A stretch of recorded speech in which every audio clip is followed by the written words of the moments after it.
প্রিয় দর্শক বন্ধুরা, আবারও বড় খবর। এসএলএসটি 9 to 10 থেকে উঠে আসছে আবারও চাকরির খবর। অত্যন্ত গুরুত্বপূর্ণ খবর থাকছে এই ভিডিওতে, সবটাই আলোচনা।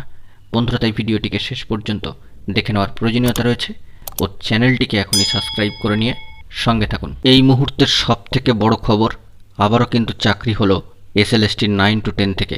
অত্যন্ত ভালো সুখবর বলা যেতে পারে। চলতি সপ্তাহে মহামান্য কলকাতা হাইকোর্টের নির্দেশে চাকরি পেলেন সেই সমস্ত ভাগ্যবানেরা, অর্থাৎ তারা হলেন 15 জন। টানা 5 বছর আইনি লড়াই শেষ করার পর এই জয় বলে জানা গিয়েছে।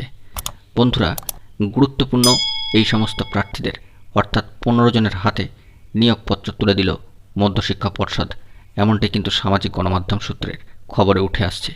মামলাকারীদের তরফের অভিযোগ ছিল 2016 সালের নিয়োগ পরীক্ষায় কৃতকার্য হয়েও তারা চাকরি থেকে বঞ্চিত হন এবং নবম-দশম শ্রেণীর এসএলএসটির ইতিহাস বিষয় একটি প্রশ্নের সঠিক উত্তর দিয়েও স্কুল সার্ভিস কমিশন চাকরি প্রার্থীদের অতিরিক্ত 1 নম্বর দেয়নি বলেই অভিযোগ।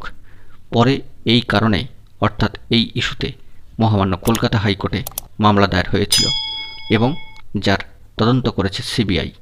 মহামান্য কলকাতা হাইকোর্টের সম্মানীয় বিচারপতি অভিজিৎ গঙ্গোপাধ্যায়ের নির্দেশে সিবিআই তদন্ত চালাচ্ছেন। 2016 সালের নিয়োগ পরীক্ষায় ওই মার্কশিট প্রকাশ পেতে আসল তথ্য সামনে আসে। 2022 সালে স্কুল সার্ভিস কমিশন মহামান্য হাইকোর্টের নির্দেশে ওই মার্কশিট প্রকাশ করা থাকে।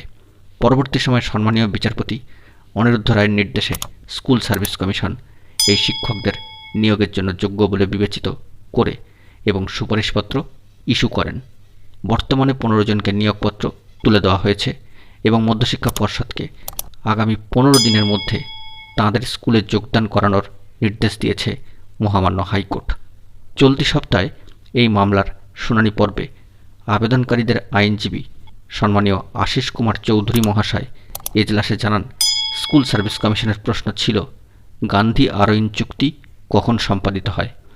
ABCD এই 4টি উত্তর কিন্তু দেওয়া ছিল সেখানে। এরপর যে বিষয়টি জানা যাচ্ছে যে মামলাকারীরা উত্তর দিয়েছিলেন গান্ধী আরোইন চুক্তি সম্পাদিত হয় মার্চ 1931 সালে, কিন্তু স্কুল সার্ভিস কমিশন জানায় মামলাকারীরা ভুল উত্তর দিয়েছেন।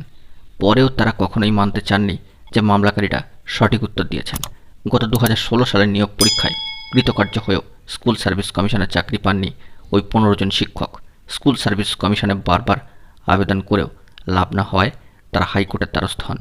এরপর শুরু হয় দীর্ঘ লড়াই। গত 5 বছর হাইকোর্টের বিভিন্ন এজলাসে ঘুরে লড়াই চালিয়েছেন ওইসব প্রার্থীরা।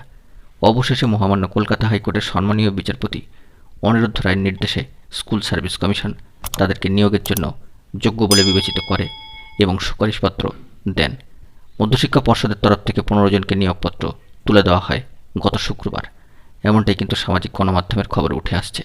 সম্মানীয় বিচারপতি শিক্ষকদের আগামী 15 দিনের মধ্যে স্কুলে যোগদানের নির্দেশও দেন। কার্যত ওএমআর শিট সামনে আসতেই কিন্তু এই সমস্ত অজানা তথ্য বেরিয়ে আসে এবং নবম-দশম শ্রেণীর এসএলএসটির ইতিহাস বিষয়ে একটি প্রশ্নের সঠিক উত্তর দিয়েও স্কুল সার্ভিস কমিশন চাকরি প্রার্থীদের অতিরিক্ত 1 নম্বর দেয়নি বলেই অভিযোগ উঠেছিল ঠিক সেই সময়।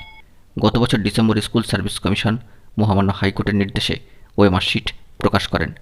আবেদনকারীরা দেখতে পান যে তারা প্রশ্নের সঠিক উত্তর দেওয়ার পরেও তাদের নম্বর কিন্তু দেওয়া হয়নি। কিন্তু এবারে মহামান্য কলকাতা হাইকোর্টের সম্মানীয় বিচারপতি অনিরুদ্ধ রায় মহাশয় স্কুল সার্ভিস কমিশনকে নির্দেশ দিয়েছিলেন মামলাকারীরা অতিরিক্ত 1 নম্বর পাওয়ার যোগ্য এবং ওই 1 নম্বর বাড়িয়ে তাদের নিয়োগপত্র দিতে হবে।